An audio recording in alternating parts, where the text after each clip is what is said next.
দলীয় ক্রাইটেরিয়া কি অ্যাড করে তারপরে নিয়োগ দেওয়া হয় কিনা? এটা তো আপনারা ভালো বলতে পারবেন নিয়োগ দেওয়া হয় কিনা, হওয়া উচিত কিনা, এটা নিয়ে আলোচনা করতে পারি। হ্যাঁ, করেন। ওনারা বলছেন যে আমি বড় চামচা, তা আমার মতো বড় চামচা থাকতে আরেকজন লোক গুপ্ত চামচা অথবা ছোট চামচা, তাকে কেন আপনি দায়িত্ব দিলেন? তারাই কি বিএনপি? আর কেউ বিএনপি না?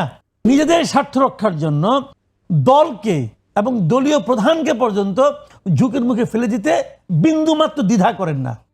আমরা নর্মালি জানি যে ডিএজি নিয়োগ করার বা এএজি কতগুলো ক্রাইটেরিয়া আছে। সেইটা ক্রাইটেরিয়া ধরেন ডিএজি নিয়োগ করতে হলে তাকে হাইকোর্টের বিচারক হওয়ার যোগ্যতা থাকতে হবে ডিএজিতে, ডেপুটি অ্যাটর্নি জেনারেল। এএজির বেলায় ন্যূনতম 5 বছর তাকে হাইকোর্টে প্র্যাকটিস করতে হবে, এটা কমন নিয়ম। আমরা আশা করি এগুলো ফুলফিল করা হয়েছে। কিন্তু তারপরে কি আরও কোনো ক্রাইটেরিয়া বিশেষ অ্যাড করা হয়? যেমন উনি বললেন অন্তর্বর্তীকালীন সরকারের সময় জামাতের লোক ওখানে ছিল, তাহলে কি এর সাথে দলীয় ক্রাইটেরিয়া কি অ্যাড করে তারপরে নিয়োগ দেওয়া হয় কিনা? এটা তো আপনারা ভালো বলতে পারবেন নিয়োগ দেওয়া হয় কিনা, হওয়া উচিত কিনা, এটা নিয়ে আলোচনা করতে পারি। হ্যাঁ, করেন। হ্যাঁ, তো আমার মনে হয় এটা হওয়া উচিত না। যেমন অ্যাটর্নি জেনারেল নিজেও কিন্তু বললেন যে সততা দায়িত্ববোধ থাকতে হবে। উনি কিন্তু একবারও বললেন না যে দলীয় আনুগত্য থাকতে হবে, উনি কিন্তু বলেন নাই। কিন্তু সবচেয়ে বড় যোগ্যতা হলো এখানে দলীয় আনুগত্য। হয় দলীয় আনুগত্য অথবা দলীয় আনুগত্যের অভিনয়, যেটাই হোক না কেন, যেভাবেই হোক, এই দুটোই হলো গিয়ে সবচেয়ে বড় যোগ্যতা। এটা কেবল এই আমলে না, কিন্তু আগের আমলেও তাই ছিল, তার আগে আমলেও তাই ছিল, তার আগের আমলেও তাই ছিল। এটা তো চলতে দিয়েছেন আপনারা, মানে এটা সিলসিলা। হ্যাঁ, সিলসিলা। এটা তো আপনারা চলতে দিয়েছেন, আপনারা যারা আইনজীবী আছেন আপনারাই দিয়েছেন। এবং এইটা যে চলেছে, এটা এটা এটা হলো ওপেন সিক্রেট আর কি, এটা গোপন কথা কিন্তু ওপেন। এবং যারা আজকে ওখানে আন্দোলন করছেন ওনারা কিন্তু এই দাবিতেই করছেন, যে দাবির কোনো বৈধ ব্ল্যাক অ্যান্ড হোয়াইটে কোনো গুরুত্ব নাই, কিন্তু এটাই সবচেয়ে বড় যোগ্যতা। এবং ওনারা এই যোগ্যতাটাই তুলে ধরছেন। ওনারাও বলছেন যে এই কাজে আনুগত্যের ক্ষেত্রে যারা নির্বাচিত হয়েছেন, যারা নাকি দায়িত্ব পেয়েছেন, তাদের চেয়ে আমাদের গুরুত্বটা বেশি, আমাদের ভূমিকাটা বেশি আনুগত্যের ক্ষেত্রে। কিন্তু দলীয় আনুগত্যের ক্ষেত্রে, দলের জন্য স্যাক্রিফাইস করার ক্ষেত্রে কেউ কিন্তু বলছেন না যে আমার বিচারের আমার এই যোগ্যতা, যে এই যে দায়িত্ব, দক্ষতা, দায়িত্বশীল বোধ, এই সকল ক্ষেত্রে ওনার চেয়ে আমি বেটার, তা কিন্তু কেউ বলছেন না। ওনারা বলছেন যে আমি বড় চামচা, তা আমার মতো বড় চামচা থাকতে আরেকজন লোক গুপ্ত চামচা অথবা ছোট চামচা, তাকে কেন আপনি দায়িত্ব দিলেন? তাহলে আমার কথাটা হলো কি, এই ক্ষেত্রে আপনি বলেই দেন ভাই, আপনি বলেই দেন যে এই ডিআইজি, ডিএজি আর এটা কি এএজি, এএজি, এই পদ পাওয়ার জন্য প্রথম যোগ্যতা হলো দলীয় আনুগত্য। এটা হলো 1 নম্বর, যেটা আসলে 1 নম্বর। যেমন যে অ্যাটর্নি জেনারেল, উনিও তো এই যোগ্যতাতেই পেয়েছেন। উনি কি অন্য কোনো যোগ্যতা পেয়েছেন নাকি? উনি এই যোগ্যতাতেই পেয়েছেন। এর আগের যে অ্যাটর্নি জেনারেল, তিনিও এই যোগ্যতাতে পেয়েছিলেন, পেয়ে এখন মন্ত্রী ওই যোগ্যতা ব্যবহার করে মন্ত্রীও হয়ে গেছেন। হয়েছেন তো রে ভাই, এটা তো আপনি এক কোণে আপনি অস্বীকার করতে পারবেন না। এর আগের যিনি এআইজি ছিলেন অথবা অ্যাটর্নি জেনারেল ছিলেন আগের গভর্নমেন্টের আমলে, তিনিও এই যোগ্যতাতে পেয়েছিলেন।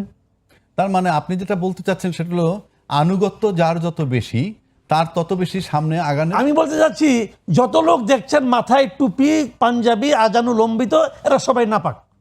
আমি এটা বলতে চাচ্ছি, ওনারা লেবাস পরেছেন পাক পবিত্রের, আসলে ওনারা নাপাক।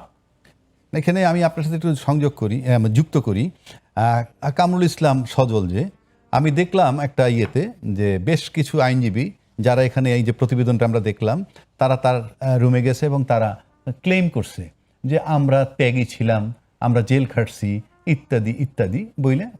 তখন সে বলতেছে যে এর আগের বার, দ্যাট ইজ অন্তর্বর্তীকালীন সরকারের সময় যেটা হয়েছে, সেটার সময় তারা জানতো এবং প্রত্যেকের বায়োডাটা নাকি ওপেন ধরছে এবং মতামত নিয়ে সবার তাদেরকে নিয়োগ দেওয়া হয়েছিল। কিন্তু এবারের নিয়োগে সে ক্যাটাগরিক্যালি মেনশন করছে যে ব্যারিস্টার কায়সার কামাল, বদরুদ্দোজা বাদল আইনমন্ত্রী এবং রুহুল কুদ্দুস কাজল অ্যাটর্নি জেনারেল, এই 4 জন, এবং জয়নুল আবেদিন সাহেব ছিল, তার নাকি এক পর্যায়ে সে অনেকটা সরে গেছে যে কোনো কারণই হোক। এই 4 জনের ইচ্ছাই নাকি সমস্ত নিয়োগটা হয়েছে। শুধু তাই না, এটাও বলছে যে এদের চেম্বারের নাকি কোনো চেম্বারের ক্লার্কটা বাদ দিয়ে আইনজীবী বলতে যা ছিল তারা সবাই ডিএজি বা এজ হিসাবে অন্তর্ভুক্ত হয়ে গেছে প্রজ্ঞাপনের মধ্যে। মানে আপনার কথার সাথে আমি আপনাকে একটা কথা বলি, শুনেন। এটা আপনি এই যে ঘটনাটা, এই যারা এখানে মিছিল করতেছে, দেখেন এখানে কতগুলো ঘটনা ঘটবে। এক নম্বর হলো, যেহেতু নিয়োগটা দলীয়ভাবেই হচ্ছে, কাগজে কলমে যাই থাক না কেন হচ্ছে, তো শুধু দলীয় বিবেচনা হয়। যারা মিছিল করছে এখন, যারা নিজেদেরকে বঞ্চিত বলছে, এদের দাবিটা তো ভ্যালিড, কিন্তু এটা গুরুত্ব দেওয়া হবে না। কিন্তু তাহলে এখানে কি হচ্ছে, এখানে কিন্তু দলীয় বিবেচনাটাও কিন্তু গুরুত্ব পাচ্ছে না। গুরুত্ব পাচ্ছে হলো ওই যে আমরা আর মামুরা ফর্মুলা।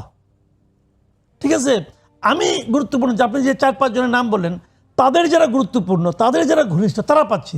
এখন তারা কি বিএনপিকে প্রতিনিধিত্ব করে? তারাই কি বিএনপি? আর কেউ বিএনপি না? বিএনপি কি ওই কয়েকজনের মধ্যে সীমাবদ্ধ? তা তো না।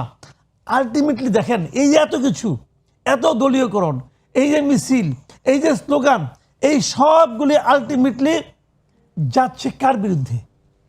এগুলোকে সাধারণ মানুষ দেখছে না? দেখছে। তারা কাকে ব্লেম করছে? তারা কার অযোগ্যতা হিসেবে এগুলিকে নিচ্ছে?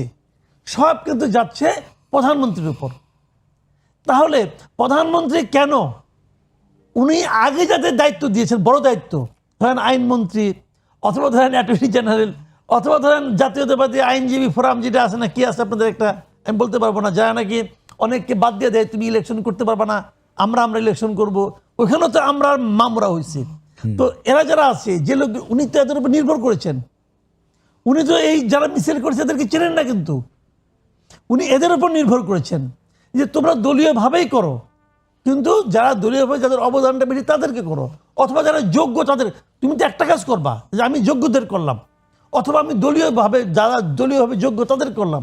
তা না করে ওনাদের ব্যক্তিগত স্বার্থ অথবা গোষ্ঠী স্বার্থ রক্ষার জন্য ওনারা গুপ্ত অথবা লুকায়িত অথবা বর্ণচোরা তাদেরকে নিয়েছেন।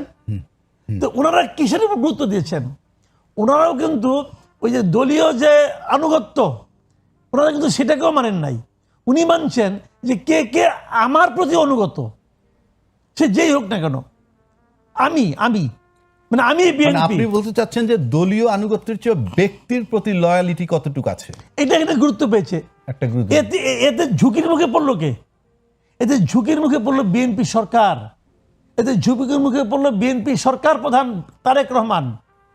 ওনারা নিজেদের স্বার্থ রক্ষার জন্য দলকে এবং দলীয় প্রধানকে পর্যন্ত ঝুঁকির মুখে ফেলে দিতে বিন্দুমাত্র দ্বিধা করেন না। এইটাই হলো ওনাদের চরিত্র, এইটাই হলো এই লোকগুলির চরিত্র, এবং এই লোকগুলি আসলে সরকারকে ডুবায়।